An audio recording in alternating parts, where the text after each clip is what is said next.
As an airline pilot, I flew numerous hours across continents and oceans during the darkness of night.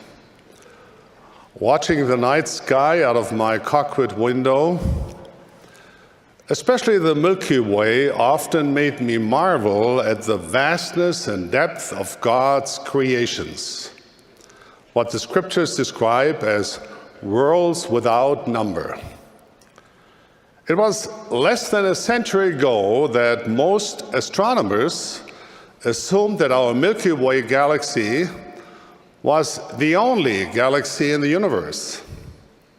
They supposed all that lay beyond our galaxy was an immense nothingness, an infinite void, empty, cold, and devoid of stars, light, and life. As telescopes became more sophisticated, including telescopes that could be launched into space, astronomers began to grasp a spectacular, almost incomprehensible truth. The universe is mind-bogglingly bigger than anyone had previously believed, that the heavens are filled with numberless galaxies, unimaginably far away from us, each containing hundreds of billions of stars. In a very short period of time, our understanding of the universe changed forever. Today, we can see some of these distant galaxies. We know that they are there. They have been there for a very long time. But before mankind had instruments powerful enough to gather celestial light and bring these galaxies into visibility, we did not believe such a thing was possible. The immensity of the universe didn't suddenly change, but our ability to see and understand this truth changed dramatically. And with that greater light, mankind was introduced to glorious vistas we had never before imagined. Suppose you were able to travel back in time and have a conversation with people who lived 1,000 or even 100 years ago. Imagine trying to describe to them some of the modern technologies that you and I take for granted today.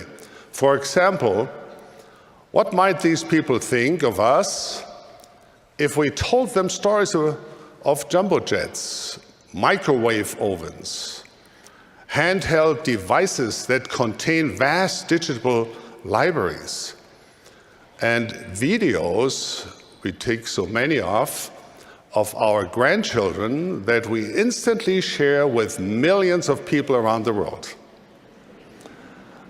Some might believe us.